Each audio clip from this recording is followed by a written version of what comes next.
Hi there. Thank you very much for playing The Beginner's Guide. My name is Davey Reedon. I wrote The Stanley Parable, and while that game tells a pretty absurd story, today I'm going to tell you about a series of events that happened between 2008 and 2011. We're going to look at the games made by a friend of mine named Coda.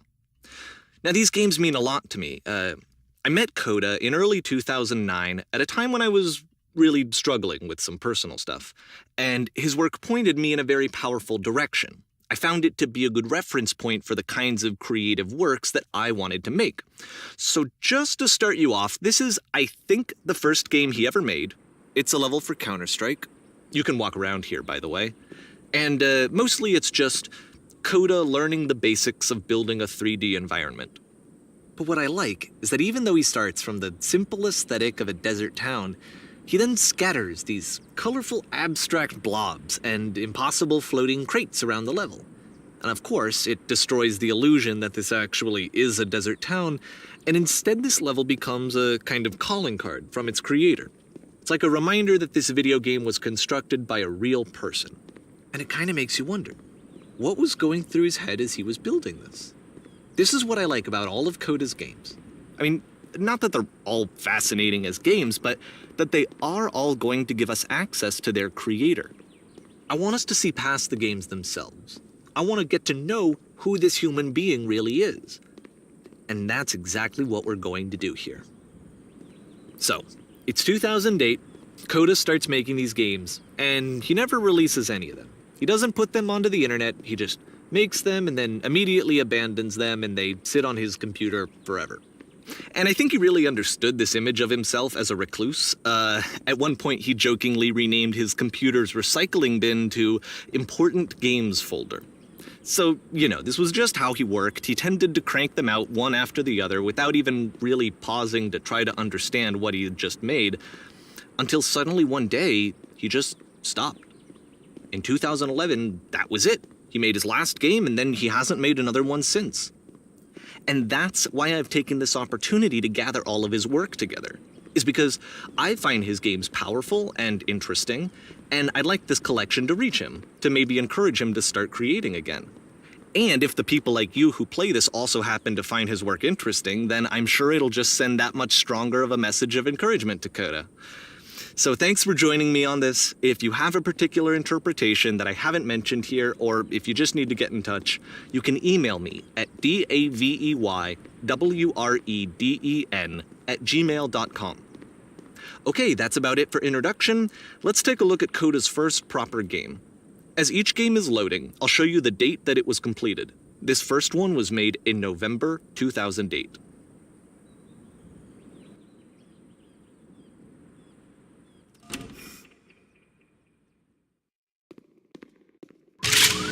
Warning. Whisper machine active. Shift to structured enemy. This game is called Escape from Whisper, and it's one of the more generic games you'll see from Coda.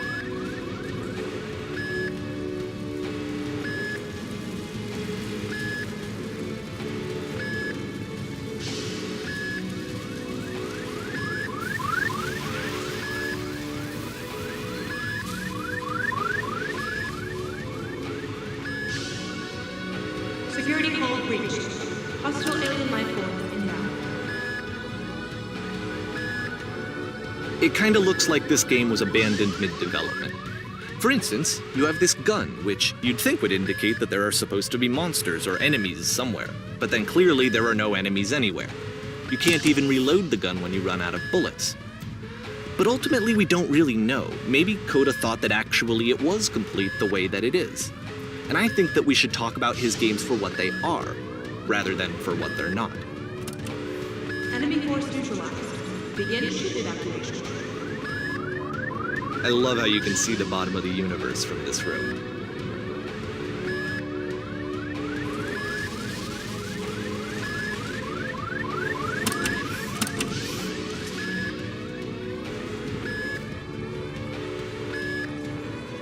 Apparently this space station has a labyrinth on it. Sure, I don't know. There's really no reason for it that I've ever been able to discern, so in the interest of time, I'm just gonna skip you on past it. Okay, this is the part that's interesting. The game has this narrative about the whisper machine and how it has to be turned off, and then you get to the engine room. Hey, you there, in the engine room. You could save us all. That beam is powering the whisper machine. We could disrupt it by introducing a great enough heat signature. If your body could stop the beam. It's so much to ask, but for all of our lives, would you do it? Could you give yourself?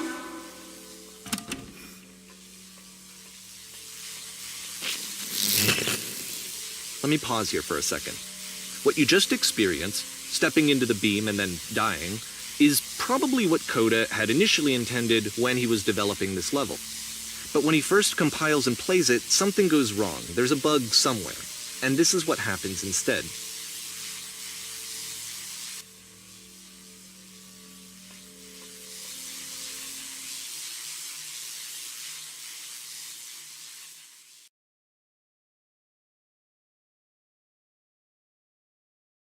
The beam causes you to start floating. And this is an important moment for him. Because yes, this is technically a glitch, but Coda identifies something human about it, like how small it makes you feel in the face of this larger chaotic system. Or this floating could be the afterlife, a peaceful place, juxtaposed against all of the hysteria that you've just had to traverse. I don't even know. I have no idea what he was thinking, but what's clear is that after making this, something lodges itself in his brain. He wants to do more of these really weird and experimental designs. So he stops work on this and moves on to a stream of tiny little games that go in all sorts of directions. Let's go ahead and take a look at the first game he made after leaving this one behind.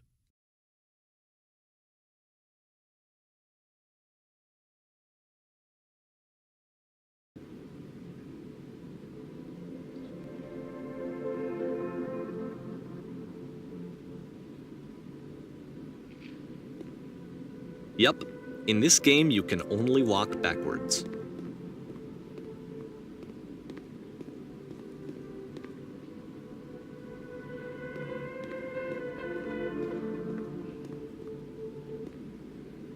So it's a short and relatively minimalist experiment combining motion and narrative. It is less advanced than the previous game, but actually it seems to be more focused, more complete. Coda's trying to give it a unique voice rather than simply basing it on a pre-existing trope.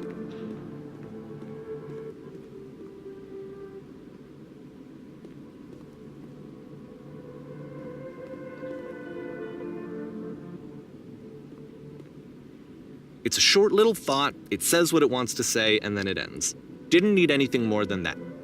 Which to me is why it works, because it gets out quick. Okay, next one.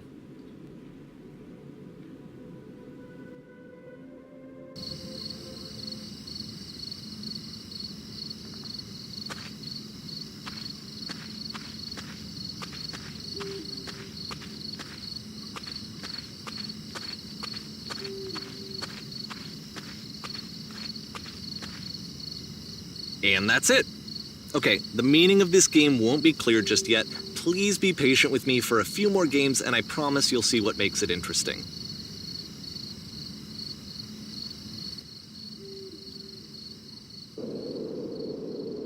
Oftentimes, Coda would put bizarre titles like this one at the start of his games. I wish I'd known him at the time that he was making these early games. He would really only talk to me about his work as he was making it. Once he stopped work on a game, that was it. It was dead to him. And I don't agree with that at all, but what are you gonna do?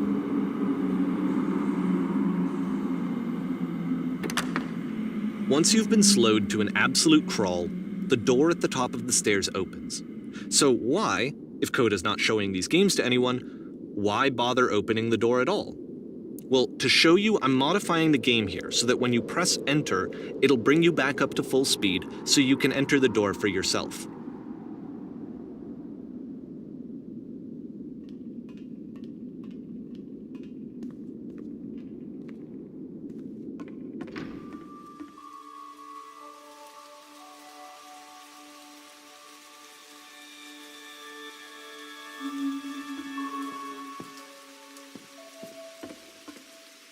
a room that's warm and nice and filled with little ideas for games.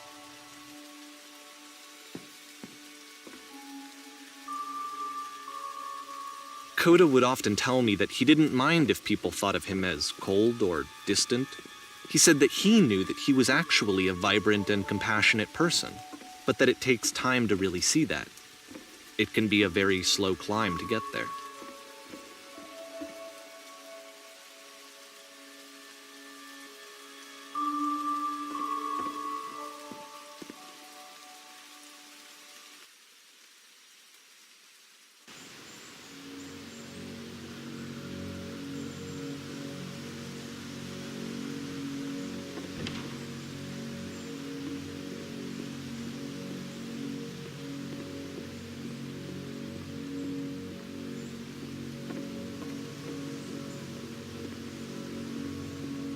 Well, this is new for Coda. It's an actual puzzle. Go ahead and see if you can solve it.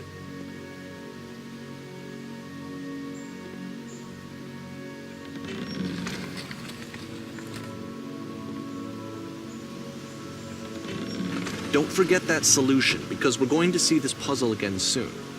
We're going to see it a lot.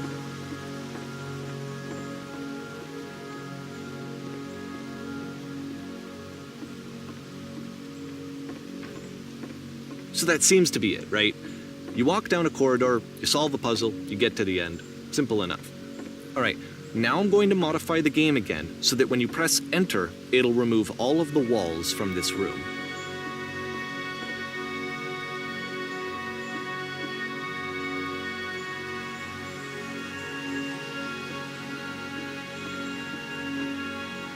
How about that? There was more to it than we had any way of knowing. I actually find it funny that this game comes after the Stairs game, since they essentially convey the opposite idea. So, in the Stairs game, a dull exterior concealed a rich interior. And then, in this level, a dull interior hides this fantastic outer world. Either way, I think that the point is the same, is that most of the time you don't get to know what you're missing, or even that you're missing anything. That's not your role as a player. So if your role here is not to understand, then what is it?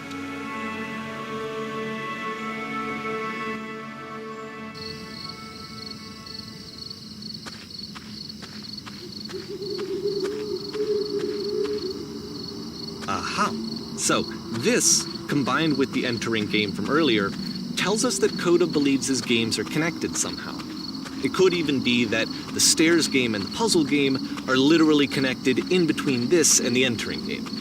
There's a bigger picture that all of his games are meant to play a role in, some larger meaning that we won't be able to grasp until we've seen all of them. And once we have, we can step back and start to understand what exactly that bigger picture is.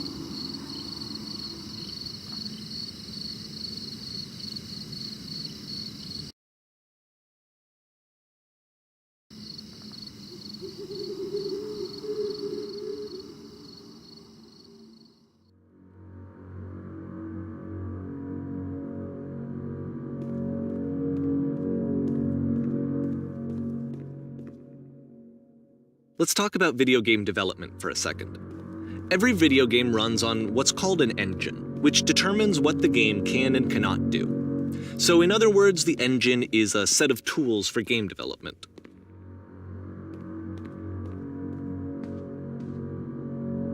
To make all of these games, Coda is using an engine called Source. Like all engines, Source has certain things that it does well, and it has certain things that it does poorly. One of the things that it does very well is boxy linear corridors. That's why so many of Coda's games are set in these large, flat, empty rooms, is just because he's working with what the engine does well. The tools available to the creator shape what kinds of creative work they're going to end up making. You might consider paying attention to the architecture in Coda's games to notice how they seem to stem from an engine that's very good at producing linear, boxy corridors.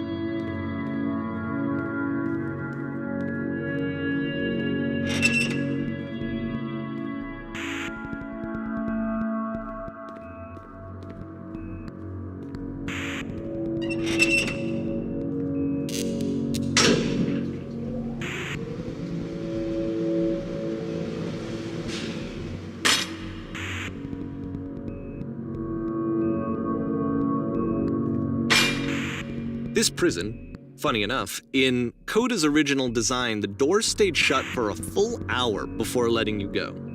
If you don't mind, I think we're gonna skip that. This is something that he and I used to argue about a lot. You know, whether a game ought to actually be playable, whether it means anything if no one can get through it.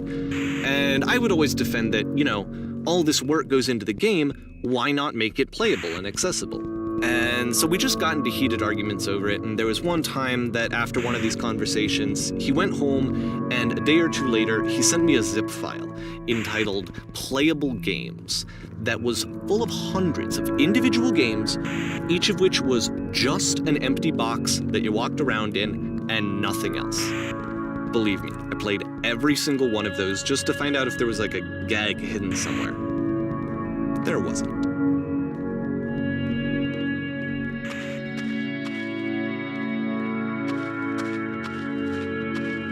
It's the puzzle again, with the exact same solution as the last time. There's still no clear indication of what makes this puzzle so special that Coda is going to return to it over and over. But I promise I'll share with you my interpretation very shortly.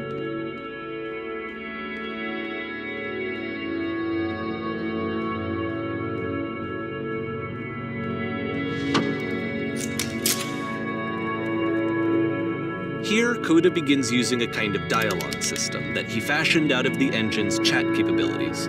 Use the 1, 2, 3 buttons on your keyboard to respond.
And so we make one last descent down to the final floor of the level.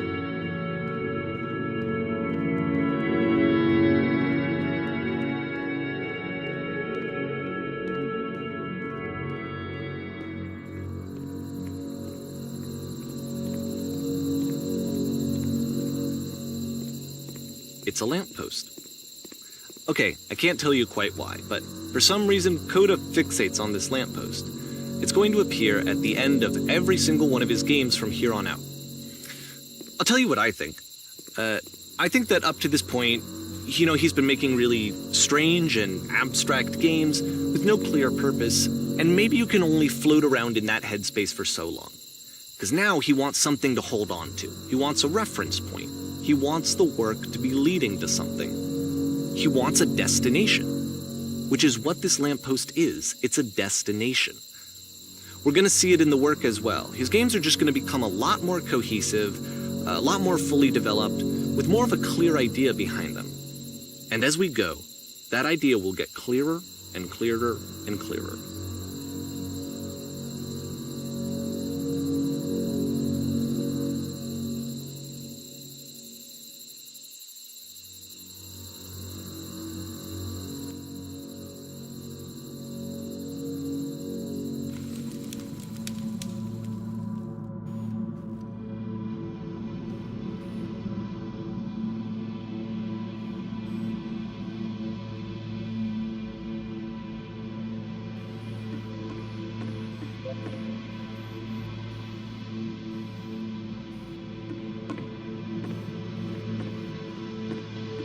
So first off, I'm sure you can deduce this, but this game is not connected to the internet.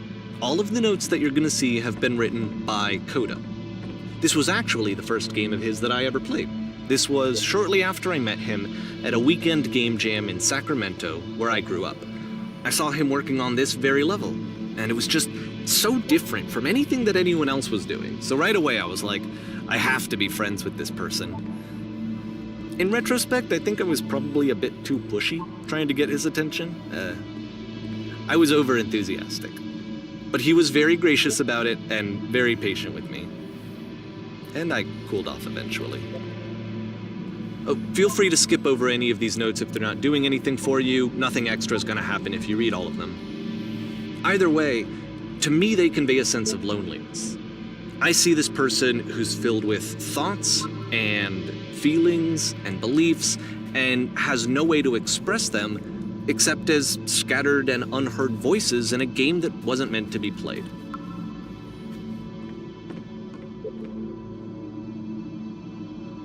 But it's ironic, isn't it, that in playing this game and seeing how alone Coda often felt, that we get to know him better and actually kind of connect with him. And I have to be honest with you, this idea is really seductive to me. That I could just play someone's game and see the voices in their head and get to know them better and have to do less of the messy in-person socializing. I could just get to know you through your work. I think this is why I always liked Coda's games so much, is because it felt like they let me have that connection. I felt as though he was inviting me personally into his world. And then I feel less lonely too.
At the end of this level, we're going to see the puzzle again.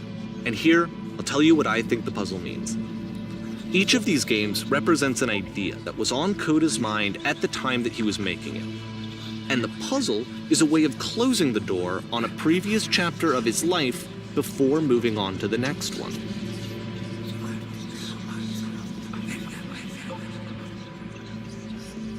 In each of his games, after exploring a theme that, he might find difficult, Coda can then place this puzzle that he knows has a reliable solution, he understands exactly how it works, and so it gives him a simple mechanism for moving on.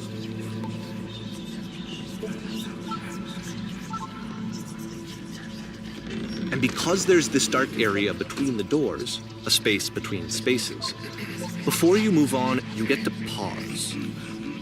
Just for a moment, a few seconds to reflect on and let go of the events that led you here. To step back and connect the pieces together. To grasp at that elusive bigger picture.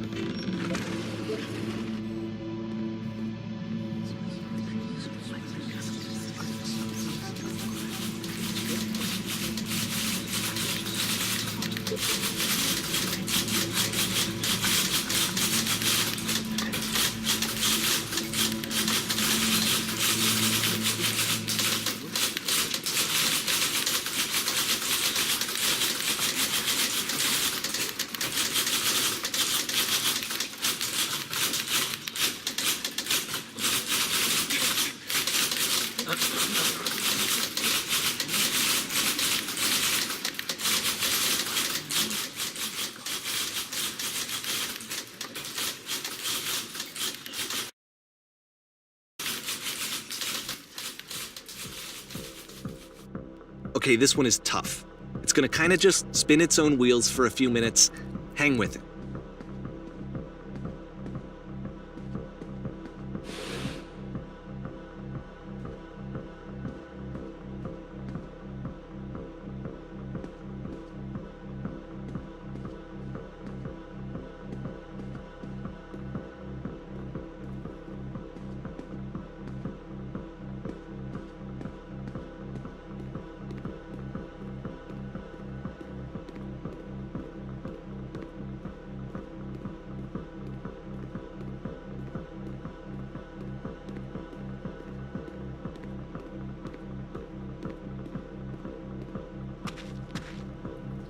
See, like, this is it.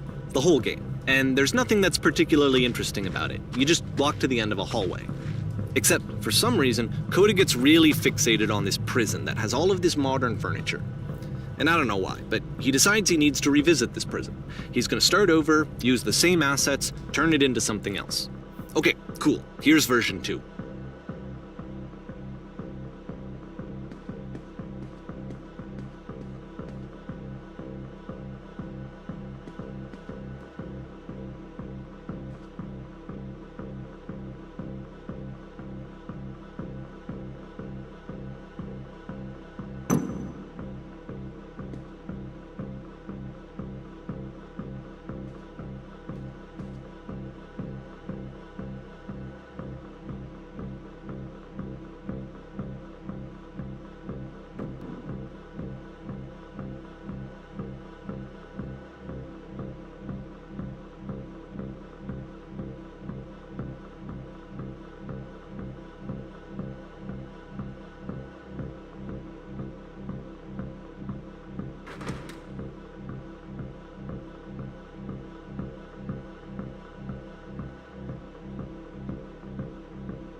There's a bit more to this one, but still it's not really communicating anything. It's kind of just weird for weirdness' sake.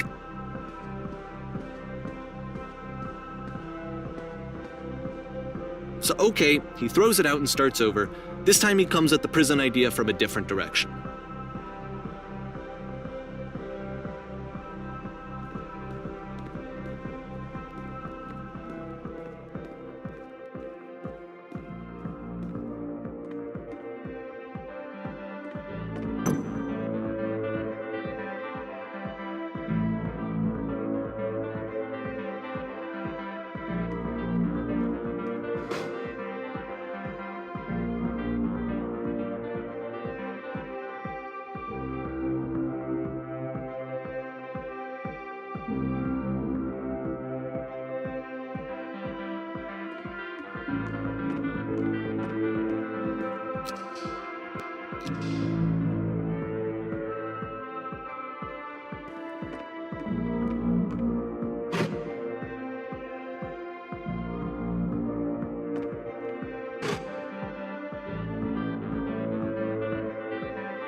And of course, now the table is gone and you can't begin the chain of events to escape.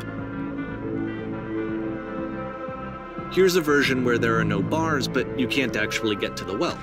And then a version where the inside of the prison is the outside and the outside is the inside.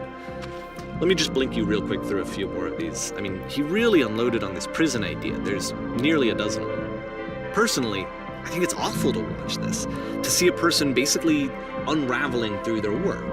And for what? Like, at what point do you just go, maybe there are game ideas other than this prison that I could be working on? But Coda doesn't have that voice telling you to stop, that particular mechanism of defense against yourself. Without it, you just spiral. And so he keeps going and going and going and going and going, and then he hits on something. And he likes it. And that's it. He's done. He stops making prisons. This is the very last version of the prison game that he created. And the reason I think it works is that the prison is not actually in it.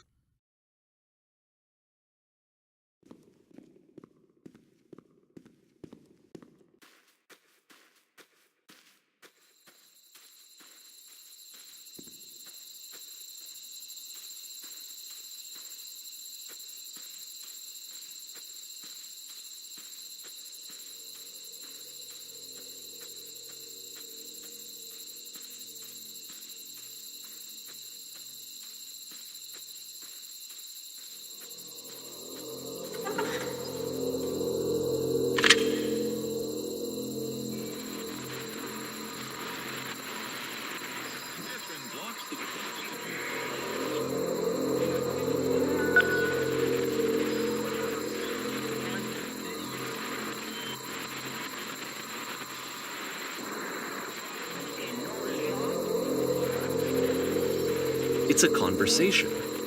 And so this is what Coda wants, is to be able to talk to someone, to share what's on his mind, and to get some good advice from someone who knows. But the irony is that even in this scenario, you're still talking to yourself. You know, all of these games so far are Coda talking to himself.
I can see why he considers this a fitting conclusion to the prison games. After all of the obsession and frustration, just to be told by someone you can trust that things are going to be okay. Wouldn't that be nice?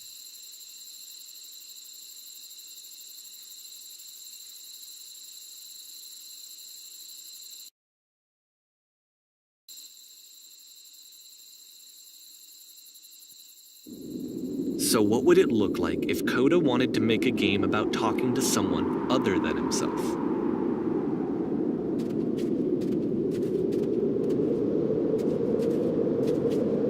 To me, this environment is meant to represent Coda's puzzle, with the two doors on either side and a dark transitional space between.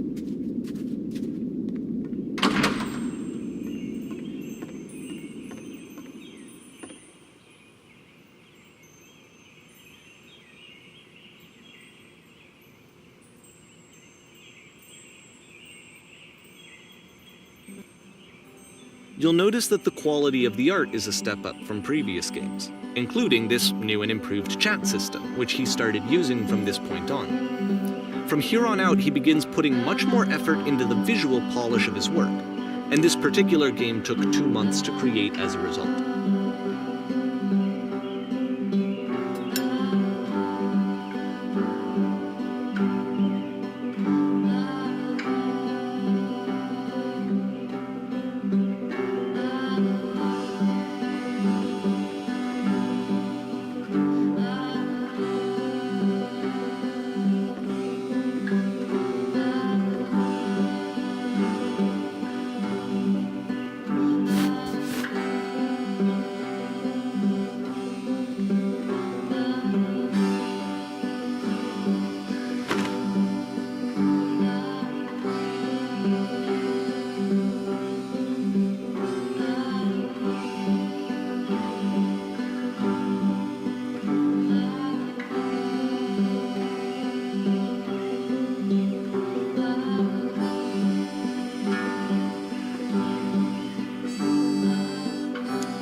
After the intense set of prison games, this house cleaning level almost feels like cleansing. It's the moment after a particularly difficult or traumatic experience where you just need to let it sit and digest inside of you, and eventually cohere into something meaningful.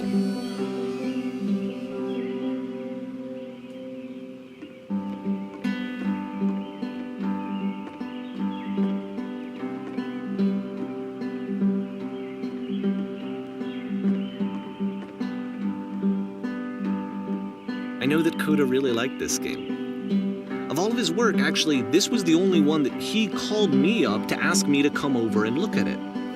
This was during a period of a few months where he was like grossly happy all the time, just walked around with a constant smile on his face.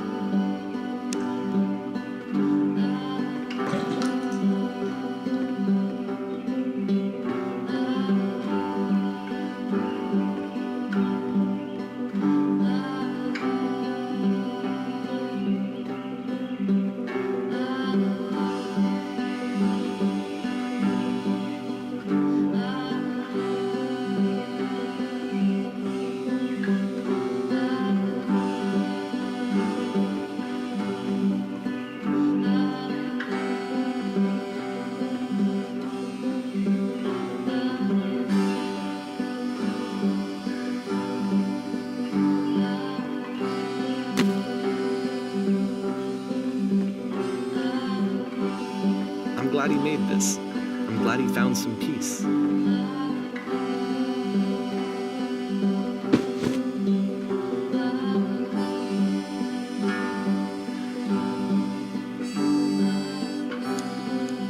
But, of course, it can't last. The music stops, your companion is gone, it's time to leave. The door at the top of the hill is now open as well. Again, you can't stay in the dark space for too long. You just can't. You have to keep moving. It's how you stay alive.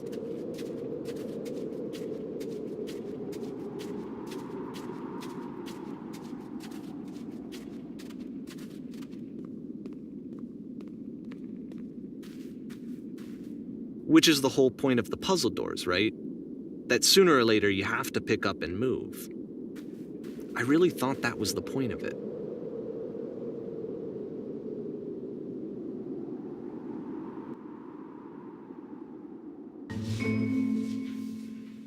This one gets a bit goofy.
About halfway through the game, the perspective shifts.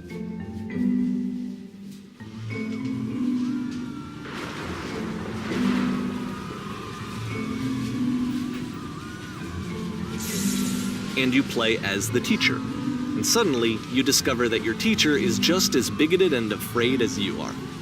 Oh, and also you can move around the classroom now.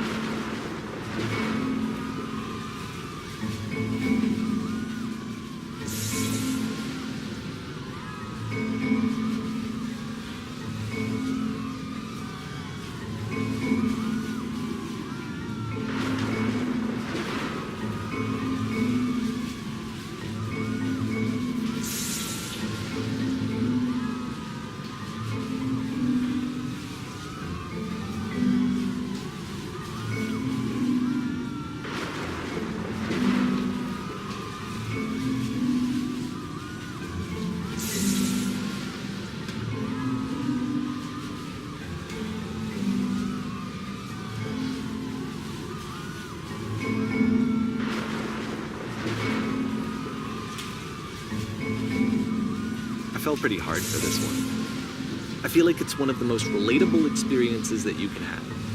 To assume that some other person is perfect and totally fulfilled in every way, and completely miss all of the little flaws that make them painfully human. I think about this game a lot these days.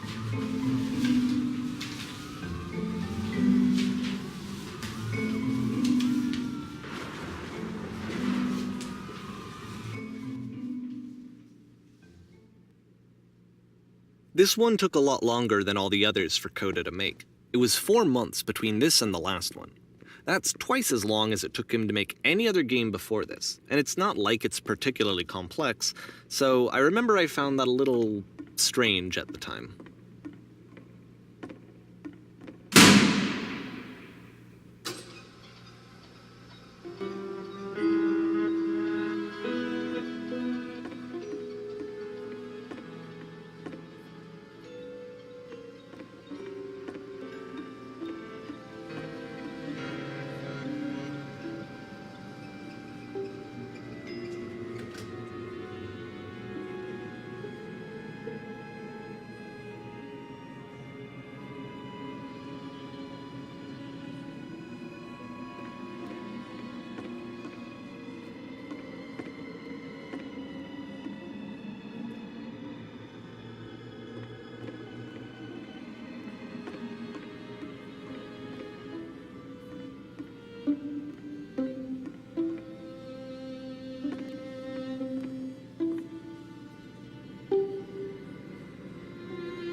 The game ends with this eerie premonition of what's going to happen next in Coda's life.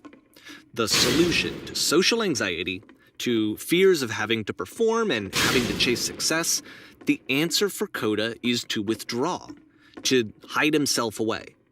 Which is what leads to scenarios like the stairs that slowed you down several games ago, where it just becomes harder and harder to access Coda's inner landscape because he keeps retreating.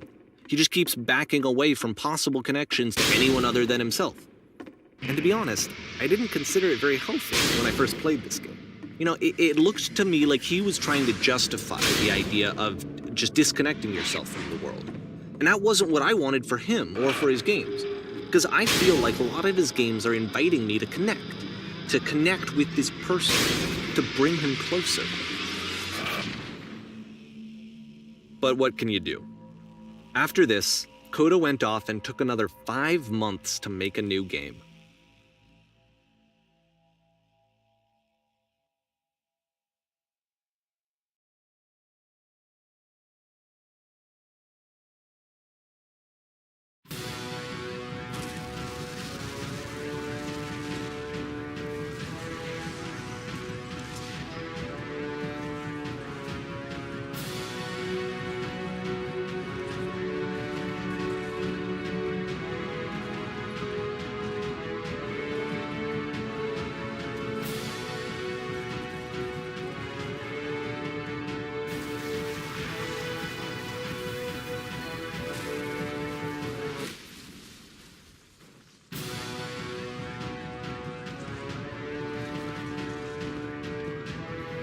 You should probably open your eyes if you haven't already. It's pretty much impossible to solve otherwise. And there is a solution, by the way.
Like I said, I was getting concerned. First off, he's never been this explicit in his work about exactly what he's thinking. So where's that coming from? But then even weirder, his work has potentially stopped being an outlet for him. Not like he's having trouble iterating on ideas, but he literally just can't think of new ideas anymore. And in person, he was being a lot more distant than usual. Like, you know how sometimes a person will just deflect anything that you say in order to keep themselves disconnected all the time? It was that kind of thing. Here was the point in my relationship with Coda where I really started to wonder if he needed my help in some way. His games are going to get more desperate from here on out. After this game, it's almost 6 months before he finishes something new.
If the last game featured Coda talking explicitly about his creative frustrations, this one turns it up to 11. Now, put yourself in my shoes playing this. Here's a friend whose work is exhibiting signs of struggle, frustration, anxiety, depression, even. And yet, still, he keeps making games. He keeps throwing himself into the grinder even when he clearly doesn't have the energy for it anymore. Why? What is it for?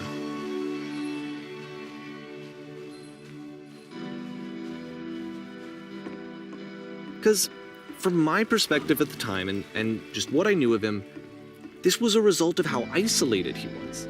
He was in his own little bubble, just sitting at his computer all day, not really showing these games to anyone, not releasing them onto the internet, and so he didn't have anyone outside of himself to connect with. He had no outlet to ground himself on.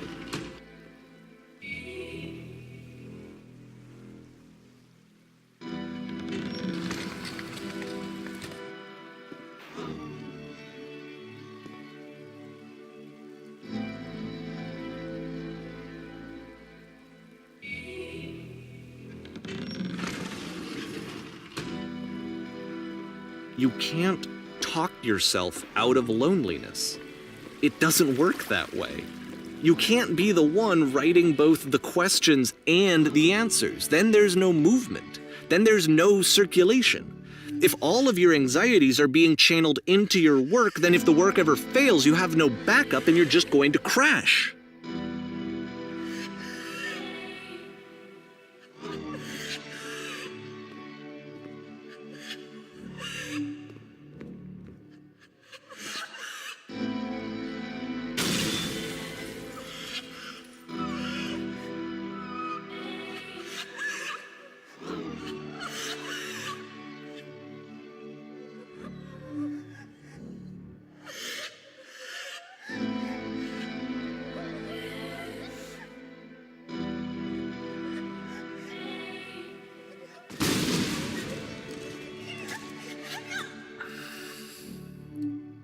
Seeing this game at the time that he made it, it looked really unhealthy to me.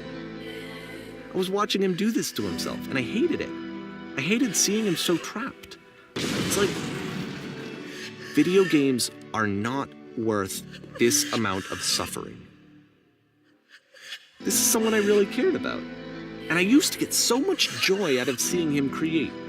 For him to suddenly become angry and frustrated like this, it was the worst thing for me.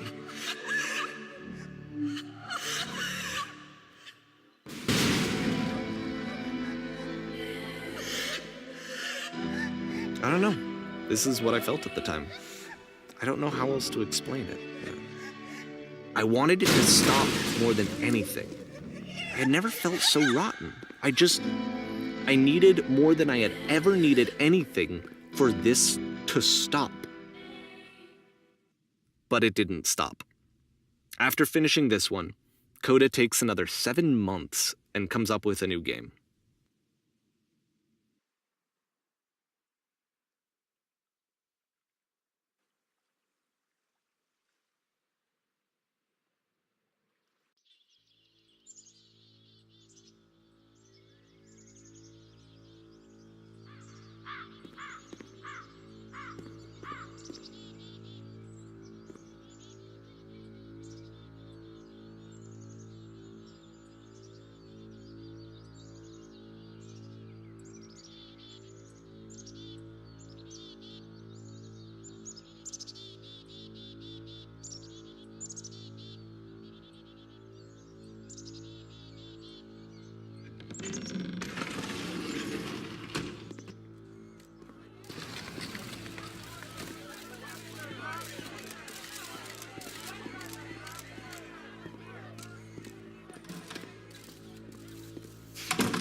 And of course, it's the machine.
So now the work is becoming self-destructive. And I'll tell you, at the time that I first played this game, shortly after he made it, here's what I'm thinking to myself.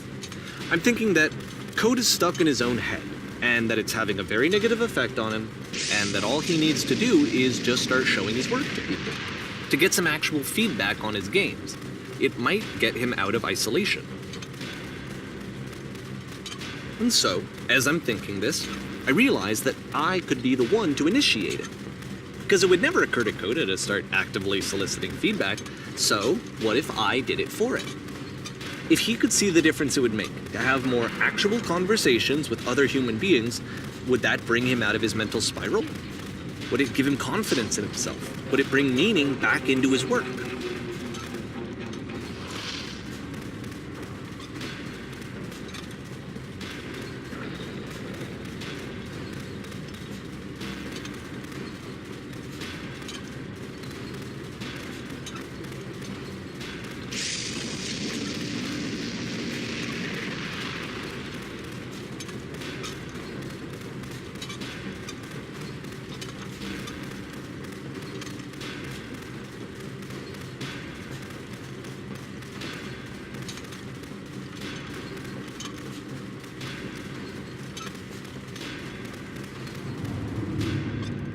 So I started showing Coda's work to people. I took this one, and the islands which you just played, the theater, the notes, the house cleaning game, and some of the prison escape games. I brought them to people that I knew and trusted. I asked their opinions. And the great part is that they really loved his games.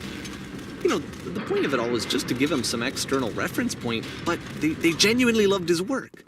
There was nothing for him to be afraid of.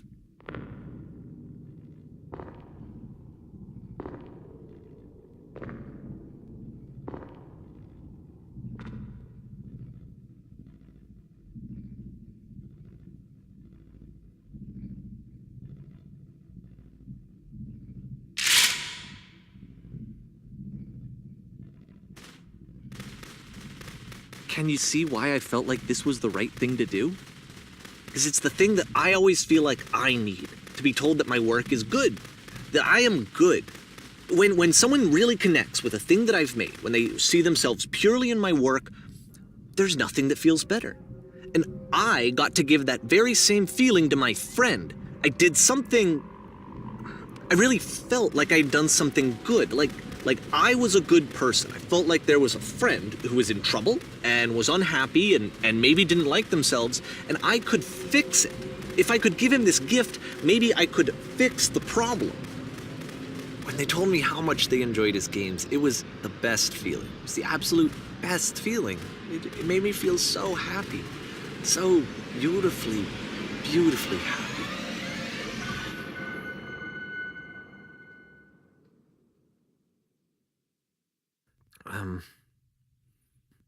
So anyway, Coda finishes this game, and then really he just kind of takes off for a while.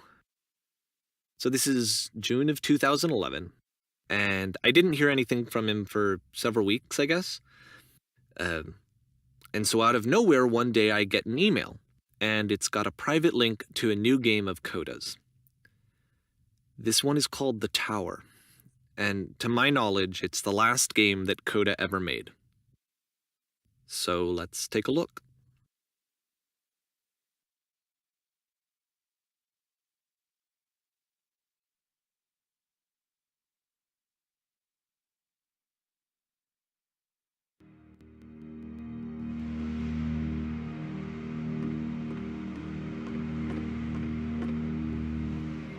And this is where I have trouble saying anything meaningful about Coda's work. Because more than anything else, the tower just feels distant. It feels like it's trying to distance itself from the world. It's a very cold game.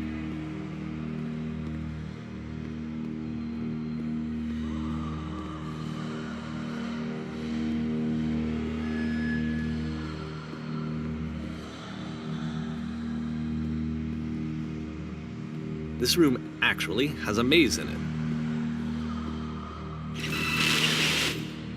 Except that all the walls of the maze are invisible. And then every time you touch one of the walls, there's this awful flashing and noise, so the experience is really miserable. The game goes beyond not being meant to be played, it actually seems to despise the player for trying to play it at all. But I do want to show you the rest of the levels, so when you're ready to continue, press enter and I'll put a bridge over the maze.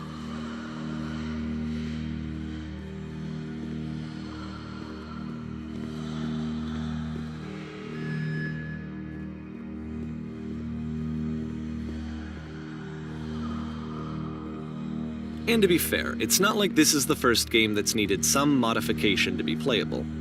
Like the house cleaning game. You know, that one used to actually loop the cleaning chores and you just cleaned a house forever. I had to cut it off so that you could exit the house and the game would actually end. But that game had an idea that it was actually trying to communicate. What's the deeper idea behind the invisible maze? The only way past this challenge is to randomly guess the 6-digit code.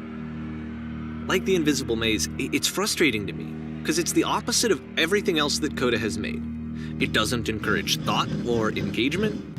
It doesn't ask anything of me, except a lot of my time. If I could have reached him during this time, then maybe I could have asked him, but I couldn't. I still don't really understand why this is here.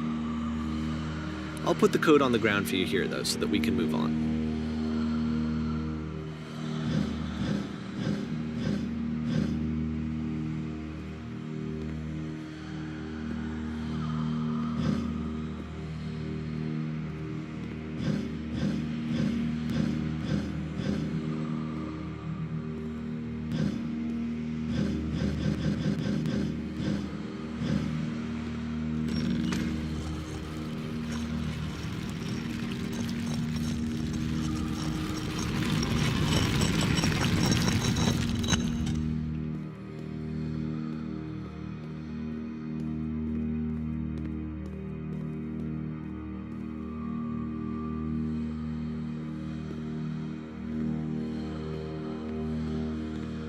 The switch to open this door is actually on the other side of the door, meaning that it's literally impossible to solve from this side.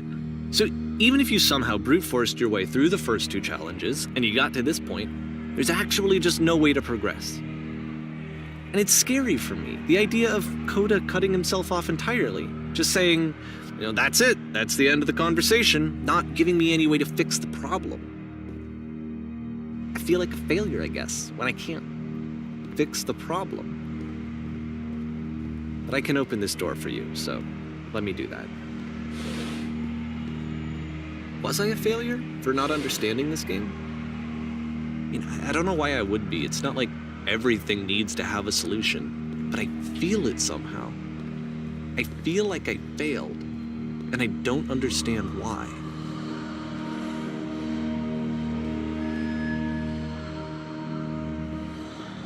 I remember, it's June of 2011, I'm playing this for the very first time, and as I'm playing, I'm thinking to myself, I don't know this person. I have no idea who this person is. It wasn't the guy I knew, it wasn't my friend. I had come to so many conclusions from looking at all of his work up to this point, and then suddenly none of them.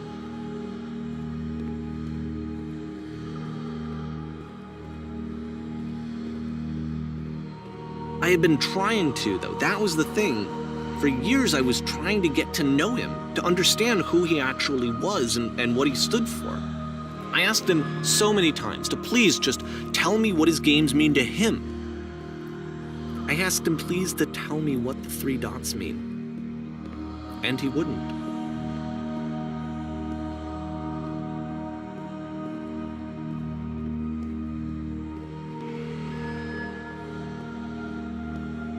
I just felt so strongly that if I could have connected with him, that if I could have somehow made his work my own, that I would finally be once and for all happy.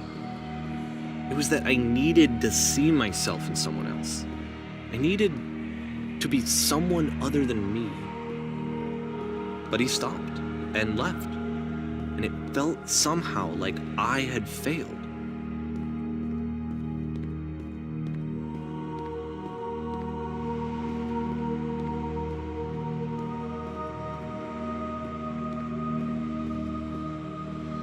Where did I screw up?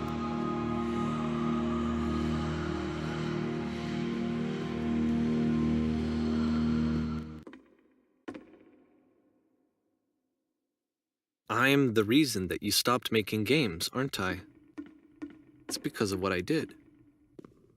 I poisoned it for you. I don't think I ever told you this, but when I took your work and I was showing it to people, it actually felt... it felt as though I were responsible for something important and valuable. And the people who played them, they treated me like I was important. They really listened and cared about what I had to say. Even though I was showing your work, I felt good about myself. Finally. For a moment, while I had that, I liked myself.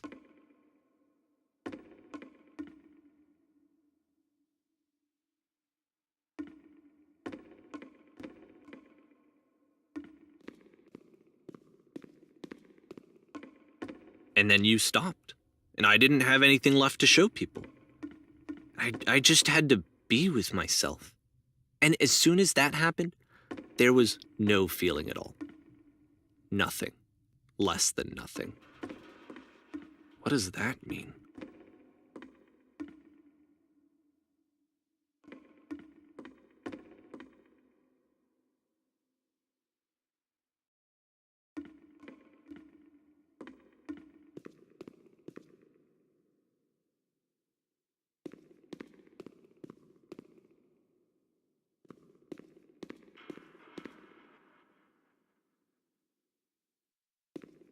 I'm afraid that I did something really stupid because I don't like myself.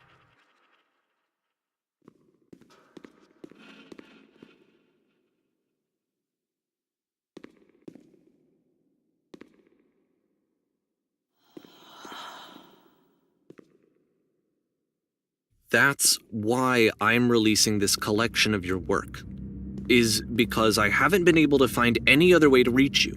I've tried everything. And so a part of me has hope that if I put this compilation out into the world, and if I put my name on it, that maybe enough people will play it so that it'll find its way to you, so that I can tell you that I'm sorry. I know I screwed up. If I apologize to you truly and deeply, will you start making games again? Please, I need to feel okay with myself again. And I always felt okay as long as I had your work to see myself in. I mean, is something wrong with me? Because I know that I did an awful thing, and I'm doing it again right now. Like, I'm showing people your work, but I can't stop myself from doing it. That's how badly I need to feel something again, like I'm an addict. There has to be something wrong with me. Can I apologize? What if I tell you I was wrong? Will that work? Will that fix it? I don't know. I don't think it will, but there's nothing else that I can do. Just tell me what you want. I'm sorry. I'm sorry.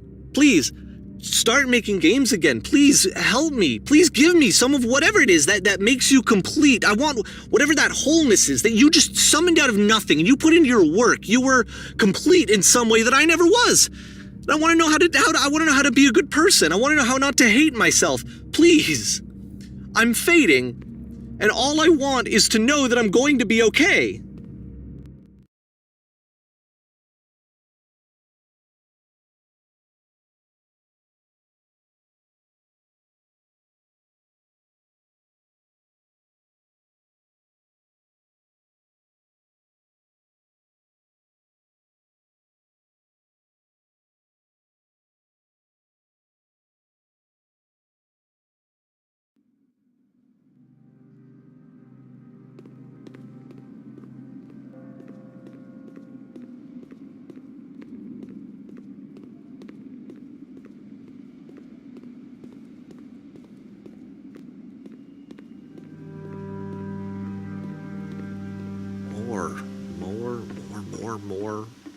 More love, more praise, more people telling me that I'm good. Always more. It's like a disease. Solution.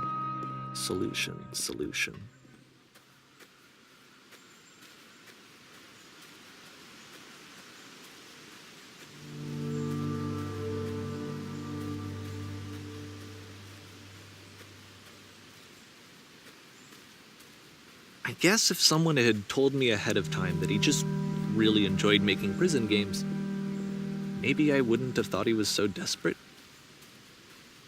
I wouldn't have told so many people that he was depressed. Maybe he just likes making prisons.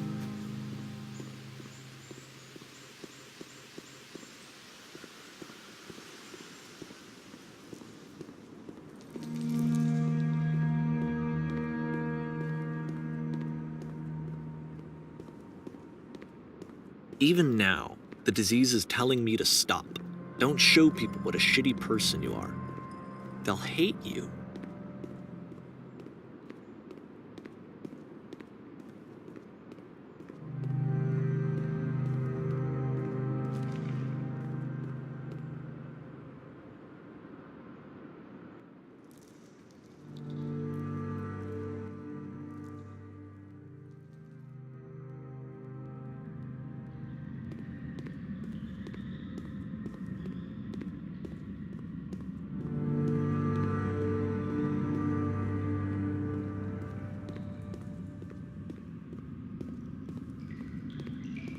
If I knew that my life depended on finding something to be driven by other than validation, what would that even be? It's strange, but the thought of not being driven by external validation is unthinkable. Like, I actually cannot conceive of what that would be like.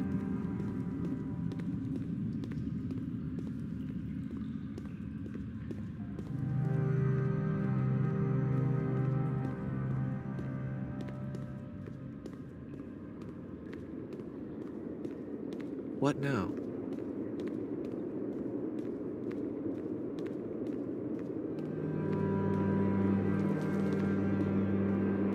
I think I need to go. And I'm sorry. I know that I said that I would be here and I would walk you through this, but I'm starting to feel like I have a lot of work to do. I have a lot that I need to make up for. And so I'm just gonna... Okay.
You said